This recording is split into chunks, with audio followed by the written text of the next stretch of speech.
തനിയെ ഉച്ചരിക്കാൻ കഴിയുന്ന വർണ്ണങ്ങളെ സ്വരങ്ങൾ എന്ന് പറയുന്നു. സ്വരസഹായത്തോടുകൂടി ഉച്ചരിക്കാൻ കഴിയുന്ന വർണ്ണങ്ങളാണ് വ്യഞ്ജനങ്ങൾ. എന്നാൽ ചില വ്യഞ്ജനങ്ങൾ സ്വരസഹായമില്ലാതെ തനിയെ ഉച്ചരിക്കാൻ കഴിയുന്നു. ഇത്തരത്തിൽ സ്വരത്തിൻ്റെ സഹായമില്ലാതെ ഉച്ചരിക്കാൻ കഴിയുന്ന വർണ്ണങ്ങൾക്കാണ് ചില്ലക്ഷരങ്ങൾ എന്ന് പറയുന്നത്. വ്യഞ്ജനങ്ങൾ സ്ഫുടമായി ഉച്ചരിക്കാൻ സംവൃത സഹായം ആവശ്യമാണ്. എന്നാൽ എല്ലാ വ്യഞ്ജനങ്ങൾക്കും ഇത് ആവശ്യമില്ല.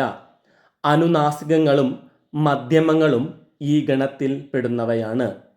കേരളപാളിനി ചില്ലുകളെ നിർവചിക്കുന്നത് ഇപ്രകാരമാണ്: പദാന്തത്തിൽ സംവൃതം കൂടാതെ നിൽക്കാവുന്ന വ്യഞ്ജനങ്ങൾക്ക് ചില്ലുകൾ എന്ന് പറയുന്നു. അപ്പോൾ വ്യഞ്ജനത്തിനും സ്വരത്തിനും ഇടയിൽ നിൽക്കുന്ന വർണ്ണങ്ങളാണ് ചില്ലുകൾ. പദാന്തത്തിൽ സംവൃതം കൂടാതെ നിൽക്കാവുന്ന വ്യഞ്ജനങ്ങളാണ് ചില്ലുകൾ. ലീനധ്വനി. ചില പദങ്ങളിൽ ചില്ലുകളുടെ ധ്വനി അതിൻ്റെ പൂർവാക്ഷരത്തിൽ ലയിച്ചു പോകുന്നു. അതിനെയാണ് ലീനധ്വനി എന്ന് പറയുന്നത്.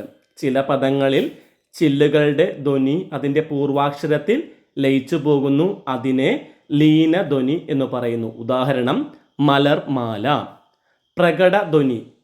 ചില്ലുകളുടെ ധ്വനി പൂർവാക്ഷരങ്ങളിൽ ലയിക്കാതെ പ്രകടമായ ധ്വനിയോടുകൂടി നിൽക്കുന്നതാണ് പ്രകടധ്വനി. മലർപ്പൊടി.